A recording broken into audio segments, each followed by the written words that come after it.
وعلمي أطفالك احترام العاملة. الكلام للجميع، علموا أطفالكم وبناتكم احترام العاملة. هذه لما تجي هذه نفر زايد معانا في البيت في العائلة، هذه لازم نحترمها وتحترمنا، نحبها وتحبنا. فهمتوني؟ بناتك المراهقات اللي يعلون صوتهم تعالي سوي، تعالي حدي، جيبيلي موية، لك رجول روحي اشربي موية. هي جاية عاملة منزلية تغسل تكنس تطبخ تسوي، مو جاية رعاية شخصية أو مساعدة شخصية تجيب لك موية. نصيحة، أشياء كثيرة تجهلكم أنتم ما تعرفونها. خبرتي 4 سنوات داخل 5 سنوات. على فكرة أنا مو بس أسمع لكم، حتى العاملات أسمعهم. كل عاملة وجنسيتها ترجع لما أنا وسيطة، من كنت أول في المكتب السابق كنت أجلسها عندي، تعالي يا حبيبتي ليش أنتي راجعة؟ إيش فيها المدام؟ إيش فيها البيت؟ عيالها مو محترمين،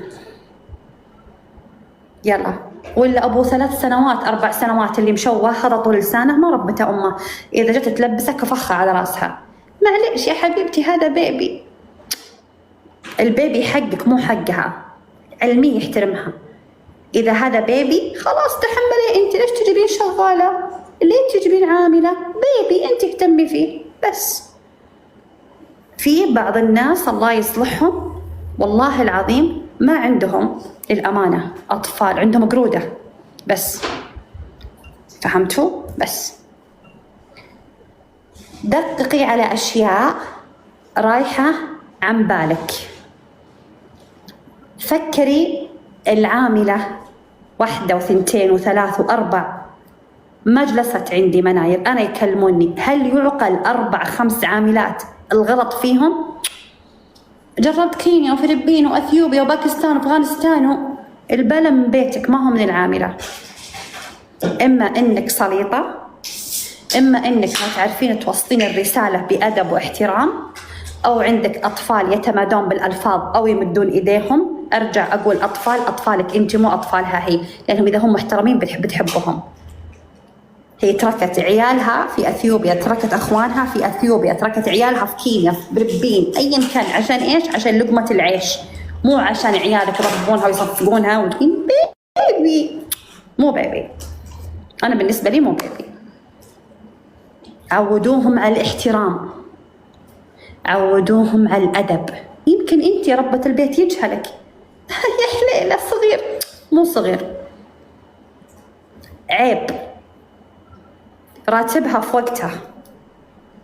ሰላም ጤና ይስጥልኝ ውድና የተከበራችሁ የሸዋል ዩቲዩብ ተከታታዮች እንዴት ናችሁ? ደህና ናችሁ ወይ? እኔ እግዚአብሔር ይመስገን ደህና ነኝ። ከእናንተ ናፍቆት በስተቀር ያው እየጠፋሁኝ ነው። እንግዲህ ዛሬ ለእናንተ በሚጠቅም በአዲስ ቪዲዮ መጥቻለሁ። ያው ከመግቢያ ሰምታችኋል። ፈጣሪ እንደነኝህ እውነቱን ለሰው ልጅ ስሜት የሚሰማቸውን እንደነኝህ አይነት ያሉትን መዳሞች ፈጣሪ ያብዛልን። እንግዲህ ስለኛ ስለ አረብ ሀገር ላለን ወይም መዳም ቤት ወይም እነሱ አረቦች እኛን ካዳማ ብለው እንደሚጠሩን እኛ ደግሞ የቤት ሰራተኛ፣ ያው እንግዲህ ለኛ ሁሉን ነገር እንዲሁም ደግሞ ለኛ ለኢትዮጵያኖች እንደዚሁም ሁሉንም ሀገር አረብ ሀገር ያሉትን በቲክቶክ ቁጭ ብላ ላይቭ ላይ ገብታ ስለ ሰራተኛ አረቦች ወይም አሰሪዎች ምን ማድረግ እንዳለባቸው እያንዳንዱን እየዘረዘረች እያንዳንዱን ለምንድነው የምታሰቃዩቸው? ለምንድነው እንደዚህ አይነት በደል የምታደርሱባቸው? እንደናንተ ሰዎች ናቸው፣ እንደናንተ ፍጥረት ናቸው እያለች እየተናገረች ነበረ። የእውነት ለመናገር በጣም ነው እንደዚህ ደስ ያለኝ። ምክንያቱም ቢያንስ 2-3 እንኳን መዳሞች ሰምተው በቤት ውስጥ ሰራተኞች ካለው ታሷ ተምረው ለካ እንደዚህ መሆን አለ እንዲህ ብለው ስሜት ኖሯቸው ክብር ለኛ ለሰራተኞች ሊሰጡ ይችላሉ ማለት ነው። እና ብዙ እያዩዋትም ነበረ፣ እንደዚሁም ደግሞ የኛ ያበሾች እያዩዋትም ነበረ። እና በጣም ነው ደስ ያለኝ በእኔ በኩል ማለት ነው። እንደዚህ ለብዙ እህቶቻችን እየተገፉ በስቃይ ላሉ እህቶች ያኔ ተደራሽ ሆናለች፣ ሁሉን ነገር ተናግራለች ብዬ አስባለሁኝ። እና ፈጣሪ እንደዚህ መልካም የሆኑ በእርግጥ አሉ ጥሩ የሆኑም ለሰው ልጅ የሚያስቡ ብዙ ስትናገር ነበረ። ያው እንግዲህ በተለይ አረባቱ ሀገር አብዛኛውን በተለይ ሳውዲ ላይ ምናምን በሃይማኖታችን እንደዚህ መስቀል አድርገን እንዲያው አይፈልጉም እና እሷ ሁሉን ነገር እየተናገረች ነበረ። ሙስሊምም ሆነ ሙስሊም ክርስቲያንም ከሆነ በእምነቷ መከበር አለባት። ምክንያቱም እሷ የራሷን ፈጣሪ ታመልካለች፣ ያንቺን አትንካብሽ እንጂ የራሷን ማምለክ ትችላለች። እንዳንቺ ሁሉን ነገር በቃ ስትናገር ነበር። እውነት በጣም ነው ለእኔ ስሜቱ በጣም ነበር በቃ ደስ ያለኝ። እኔ በእርግጥ እግዚአብሔር ይመስገን ያኔ መዳሜ እንደዚህ መጥፎ ስላልሆነች፣ ግን ሌሎች ብዙ የምሰማው ብዙ እህቶች የሚሰቃዩ ስላለ ለነሱ ይሄ ቪዲዮ ለነሱ ለነኚህ ለመዳሞች ይሄ ቪዲዮ ተደርሶ ብዙ እህቶቻችን በቃ የተቸገሩበት የጨነቁበትን እፎይታ እንዳገኙ ብዬ በውስጥ ያሰብኩኝ እና እናንተም ይሄንን ቪዲዮ የምታዩ ሁላችሁም እህቶቼ በአረባቱ ሀገር ያላችሁ ሼር ላይክ እያረጋችሁ ተደራሽ እንዳረጉ ተደራሽ እንደሆነ እንዲሁም ብዙ እህቶቼ ካላችሁበት ችግር ለመውጣት በእርጋታ በሰላማዊ ነገር ለመኖር ያክል በመነጋገር እናንተም ሃይማኖታችሁ በሃይማኖት ከሆነ በሃይማኖት የእሷንም ታከብሪያለሽ፣ የእሷም ያንቺን መከበር አለባት። እንደዚሁም ደግሞ በስራ ሁኔታ ጽዳት ከሆነ ጽዳት፣ ምግብ ከሆነ ምግብ። እኛ አሁን ምንድነው ችግራችን ማለት ነው ሁሉን በቃ ማወቅ። አሁን ብዙዎቻችን ማወቅ እንፈልግና ጽዳቱንም ምግቡንም ሁሉንም ማወቅ እንፈልጋለን። ምክንያቱም ለበኋላ ለሀገራችንም ስንገባ የሚጠቅመን ነገር ብለን፣ ግን እኛ እንጎዳለን። እዚሁ ሰው ቤት ስንኖር ሁሉን ኃላፊነት ይሰጠናል ማለት ነው። በአንዱ ስራ ላይ ብንሰማር ማወቅ መልካም ነው፣ ግን ሁሉን ነገር ኃላፊነት ወስደን መስራት አረባት ሀገር ላይ ከባድ ነው የእውነት ለመናገር ማለት ነው። እና ሁሉን ነገር አውቃለሁ ብላችሁ አታስለምዱ። በቃ የምትችሉትን ዛሬ አንዱን ከሰራችሁ ነገ አንዱን። በተለይ ደግሞ ሁሉን ነገር ኮንትራት ቤት የምትሰሩ እህቶች አሁን እኔ ያለውኝ የማደርገው ምንድን ነው ዛሬ ምግብ ከሰራሁኝ ነገ አልሰራም። ምክንያቱም የዛሬና የነገን እሰራለሁ፣ ፍሪጅ አስቀምጣለሁ፣ ነገ ጽዳቴን አጸዳለሁ ማለት ነው። በጽዳቴ ሰዓት ነይ ምግብ ስሪ ነይ እንደዚህ አድርጊ ብትለኝ አልሰራም። ምክንያቱም ሁለት ፊት ሁሉንም በአንድነት አጠቃልሌ መስራት ስለማልችል ድካም ስለሚሰማኝ በቃ ወይም የሚሰራ ነገር ካለ ራሷ ትሰራለች እንጂ ሁሉንም በአንድ ቀን አልሰራም። ብዙዎቻችን አሁን አንደኛ ህፃን እንይዛለን፣ ሁለተኛ እናጸዳለን፣ ሶስተኛ ምግብ እንሰራለን፣ እንተኩሳለን፣ ብዙ አይነት ነገሮች ጥቅልል አድርገን እንሰራለን።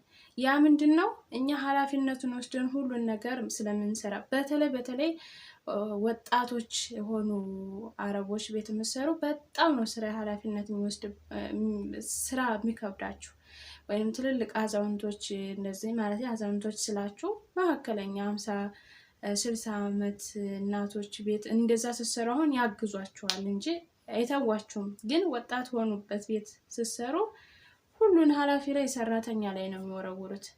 ሁሉን ኃላፊ ምግብም ጽዳትም ልጅም ካለ ልጅም እናንተ ሰራተኛ ላይ ነው በቃ ሁሉን ነገር የሚጥሉት። እናንተ ደግሞ ፊት መስጠት የለባችሁም። ነገ ጧት በሽታ ላይ እንደሚወርቁ፣ ነገ ጧት እንደምትታመሙ፣ ነገ ጧት ችግር እንደሚደርስባችሁ ማወቅ አለባችሁ፣ መገንዘብ አለባችሁ ከወዲሁ።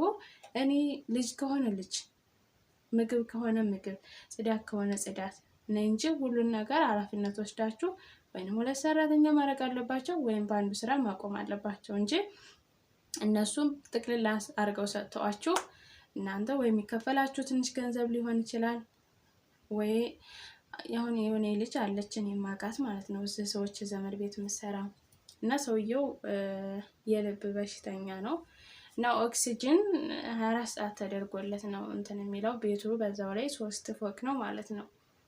እና ጽዳት ትሰራለች፣ ምግብ ትሰራለች፣ ሰውየውን ትንከባከባለች፣ ሽንት ቤት ሲገባ ምናምን። ያሁኑ $150 ነው የሚከፈላት። አስባችኋል? ለምንድን ነው እንደዚህ? ግን እሷ ደግሞ አዲስ ናት። አዲስና ግን ከዚህ በፊት ሌላ ሀገር ሰርታለች፣ ሁሉን ነገር ታውቃለች። እና አሁን እሷ የተጨነቀችው ይችን 2 ዓመት ለመስራት ብቻ ነው። አንደኛ ስልክ የላትም የራሷ የዚህ ቢሮዎች ልክ እንደመጣች ስልክሽን አንጭ ብለው ስልክ ወስደው ስልክ እንዳትገዢ ሀገር ስትገባ ነው ስልክ መያዝ ያለብሽ ብለው በዛውን ፍና አድርገዋት ያችሌ ደሞዝ ማስጨመርም አልቻለችም። እንዲህ ነው ግን አረቦች አያችሁ ፊት ከሰጣችሁ ሁሉንም ነገር። አሁን እሷ ሰውየውን በጣም ነው የምታከብረው፣ በጣም ነው የምትወደው፣ ሁሉን ነገር ኃላፊ ትሰጣለች፣ ትንከባከባለች። ኦኬ መንከባከብ ጥሩ በፈጣሪ ዘንድ እናገኛለን፣ የታመመ መንከባከብ። ግን ሴትዮዋ በቃ እንዴት ንገራችሁ፣ ይቺ ሰራተኛ እንደ ባል አይነት ነው እንክብካቤ የምትሰጠው ሚስትየዋ ማለት ነው። ሚስትየዋ በሚገርማችሁ እንደሷ እንደ ሰራተኛው ኃላፊነት አሰጠው። አብራ ተንከባክባ ምን ብላ እንግዲህ እዛ አረባት ሀገር ላይ ለአንድ በሽተኛ የሚያስታምን ቢቀጥሩ ቢያንስ በወር እስከ 400-500 ዶላር በቀን ቢያንስ 30-40 ዶላር ከዛ በላይ ያስቡት ማለት ነው።